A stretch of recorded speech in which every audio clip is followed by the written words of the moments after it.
Question number 28 f of x function given है कि x plus one if x less than equals to pi cos x if x greater than pi at x equals to pi find value of k. हमारा जी जो function है वो x equals to पाई के ऊपर continues है और के की वैल्यू फाइंड करनी है, जैसे हमने 27 क्वेश्चन में करा था वैसा ही सेम जहाँ पे करना है। तो एट एक्स इक्वल्स टू पाई के ऊपर फंक्शन देख चेक करते हैं कौन सा चूज करेंगे। एक्स की value less than equals to pi है तो ये वाला फंक्शन एफ ऑफ एक्स के एक्स प्लस पाई। अब हमारा जो x है वो पाई की इक्वल है तो एफ ऑफ पाई के ऊपर चेक करेंगे तो ये आ जाएगा के पाई प्लस वन। अब हम क्या करेंगे, x की वैल्यू इक्वल्स टू पाई है तो लिमिट ब्रेक होएगी। तो लेफ्ट हैंड लिमिट देखते हैं पहले। Limit x approaches to pi negative function of x। तो अगर जहाँ पे पाई है तो पाई से छोटी वैल्यू, अकेले पाई नेगेटिव का पाई पॉजिटिव का कोई मीनिंग नहीं है, पाई से कोई वैल्यू माइनस होएगी तो वैल्यू ले लेते हैं h और h अप्रोच करेगा ज़ीरो को। तो जहाँ पे लिखेंगे limit x approaches to pi minus h means के लेफ्ट हैंड लिमिट में पाई से छोटी वैल्यू है बट वो पाई के बिल्कुल पास है तो h हमने वो ले लिया। तो जहाँ पे फंक्शन अगर पाई से छोटी वैल्यू है, x की वैल्यू पाई से लेस है तो फंक्शन ये वाला चूज़ करेंगे के एक्स प्लस वन। अब हम x की जगह पे पुट कर सकते हैं पाई माइनस एच और limit h approaches to zero हो जाएगी, जहाँ पे हम लिखेंगे pi minus h plus one. H zero को अप्रोच कर रहा है तो h की जगह पे पुट कर देंगे zero pi minus zero plus one. तो जहाँ पे आ गया के पाई प्लस वन।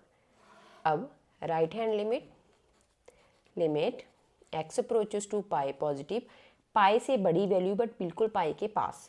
फंक्शन फिर से जहाँ पे लिमिट हो जाएगी change, x approaches to pi plus means के पाई से बड़ी वैल्यू है तो पाई में कोई वैल्यू ऐड हो रही है। और अब हमें चेक करना पड़ेगा फंक्शन कौन सा हम चूज़ करेंगे। अगर पाई से ग्रेटर वैल्यू है तो x की वैल्यू पाई से ग्रेटर है तो ये वाला function cos x limit h approaches to zero cos, यहाँ पे आ जाएगा पाई प्लस एच।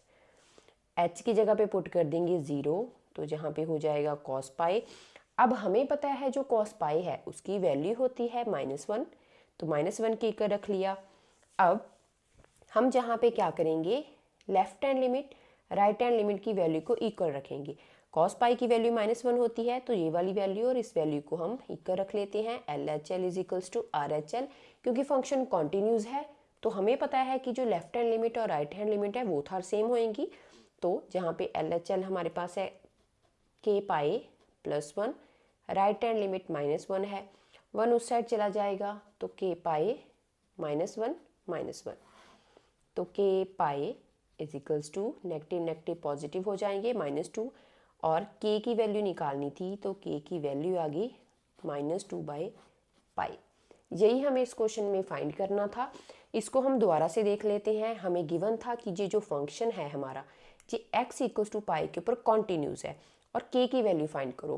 फंक्शन जब कॉन्टिन्यूज होता है तो हमारा फंक्शन लेफ्ट हैंड लिमिट और राइट हैंड लिमिट तीनों ही इक्वल होती हैं। ये कंडीशन होती है हमारी जब फंक्शन कॉन्टिन्यूज होता है। पहले हमने एफ ऑफ एक्स निकाला एट एक्स इक्वल्स टू पाई के ऊपर, तो x इक्वल्स टू पाई के ऊपर फंक्शन डिसाइड करना था तो फंक्शन आ गया कि एक्स प्लस वन। फिर हमने जहाँ पे क्या करा, x की जगह पे पाई पुट कर दिया। देन हमने एल एच एल निकाला, left hand limit limit x approaches to pi negative f of x. Pi से छोटी वैल्यू, पाई नेगेटिव तो लिख नहीं सकते तो पाई में से वो जो वैल्यू थी वो मैंने h ले ली कि h हम माइनस कर रहे हैं और h अप्रोच कर रहा है ज़ीरो को। h माइनस करने पे पाई की बिल्कुल पास वैल्यू आ रही है। फंक्शन चूज करना पड़ेगा। x की वैल्यू क्या है, पाई से लेस है, x की वैल्यू पाई से लेस इस वाले फंक्शन में है। फंक्शन चूज करा, h अप्रोचेस टू ज़ीरो है, x की जगह पे पुट कर दिया पाई माइनस एच। अब जहाँ पे ज़ीरो आ गया तो ये एल एच एल आ गई।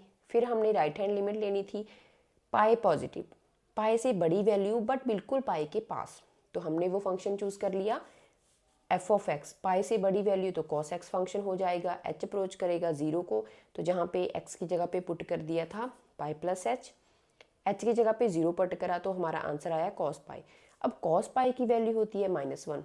हमें पता है फंक्शन कॉन्टिन्यूज है, के की वैल्यू निकालनी है तो L H L R H L को इक्वल रखा, -1 उस साइड लेके गए, -1 हो गया, ये दोनों ऐड हो गए नेगेटिव साइन के साथ, -2, k की वैल्यू आ गई -2/π।